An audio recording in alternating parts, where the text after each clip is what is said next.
Hey, it's me, Riker. Today we're going to have a look at in-game campaign pushing teams for AFK Arena. In the previous video, we had a look at Thorin Cheese, how he works, and the best team synergies that he works well in order to conquer the end game. Today we're going to have a look at a similar team called the Lucretia Cheese.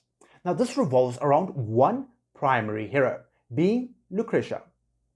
Now, unlike Thorin, when Thorin's allies die, all the incoming damage goes into Thorin, and then Thorin is able to reflect this damage back onto the enemies. Now, in Lucretia's case, once her allies die, Lucretia gets supercharged based on her abilities, signature item, and furniture, and this allows her to essentially become 5 heroes within one hero, allowing her to one-shot the enemies all by herself. So let's have a look at various team synergies that she works extremely well in. Now, there are usually 2 teams that she works extremely well in.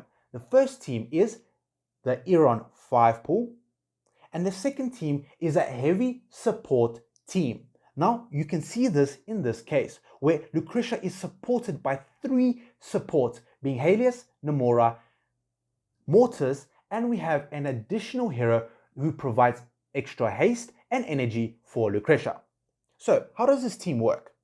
We have Helios over here. Now, what does Helios do? He'll provide the strongest ally, in this case Lucretia, with a buff.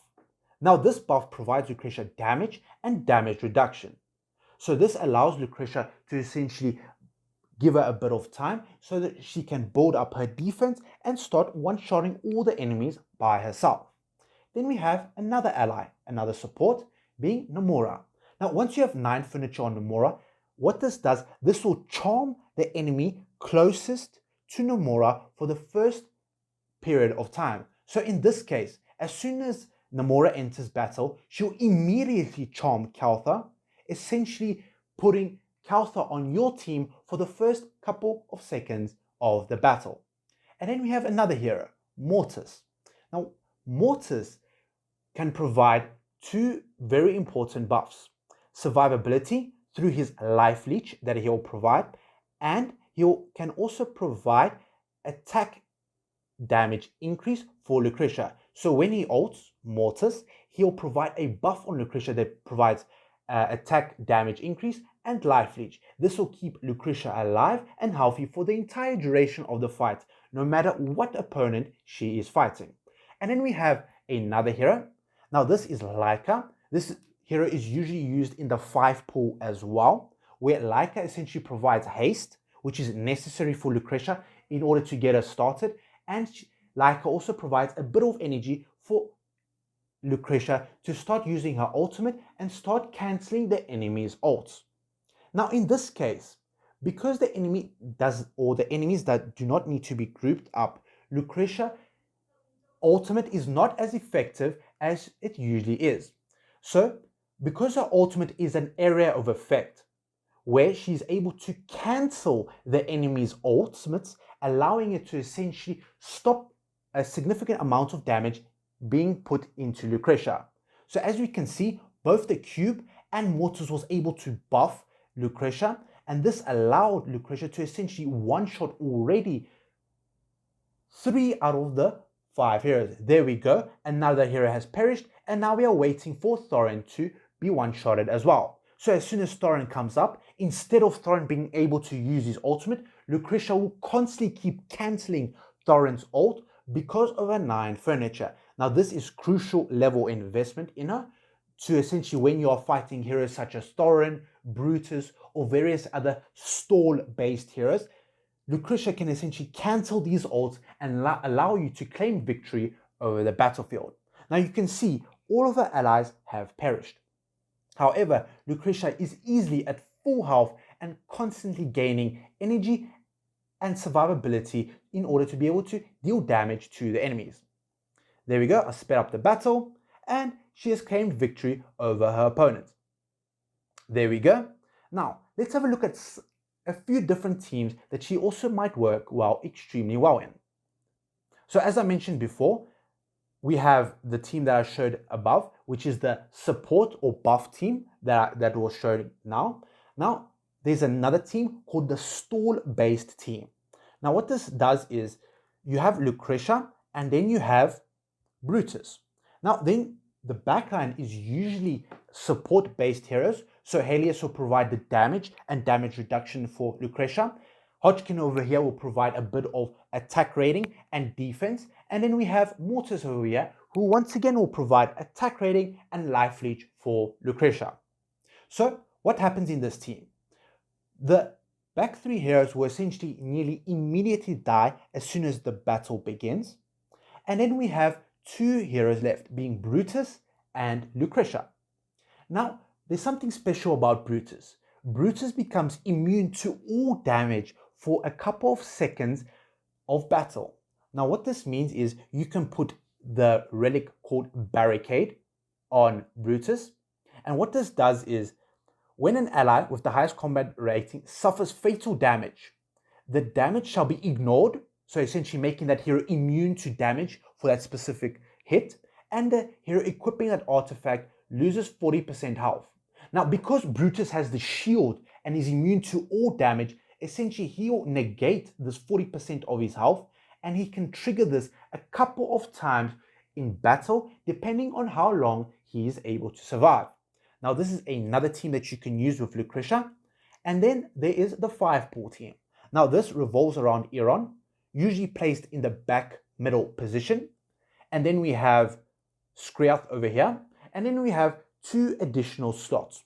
Now, depending on how fast the enemy is, so if you have a slightly faster team, you might have to outspeed the team or out-haste the team. This can be done through Leica, where this will speed up Eironn and allow him to essentially pull the enemies faster and group them up so Lucretia can cancel all 5 enemies' ultimates with one single ultimate.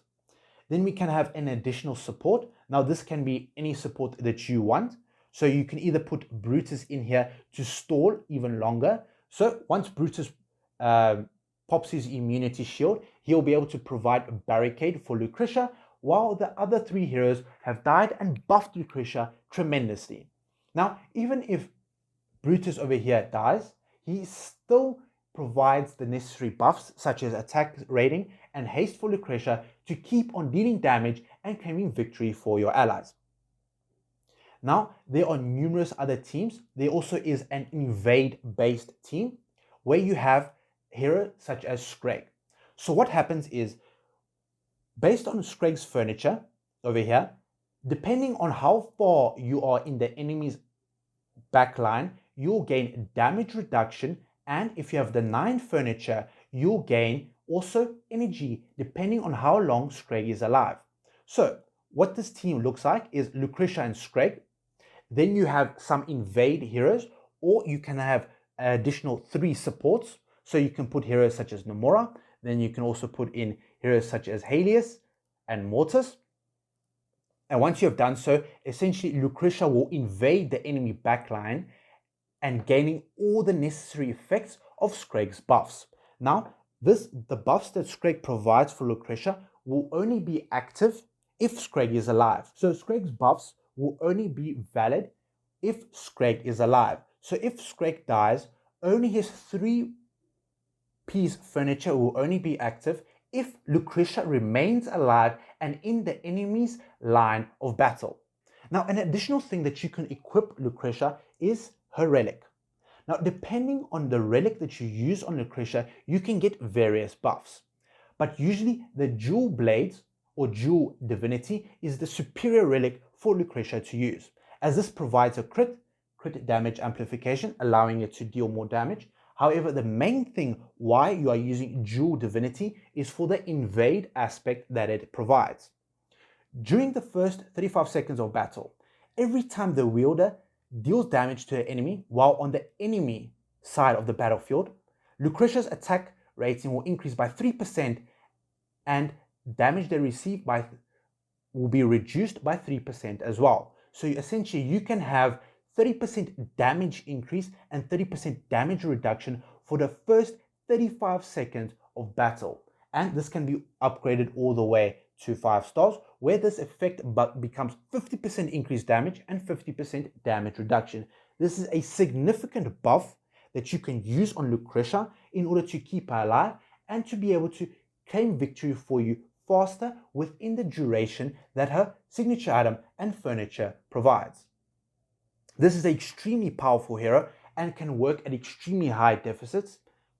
This hero can work either at low deficits, such as maybe within the 50 to 100 range, all the way to 200 and way above.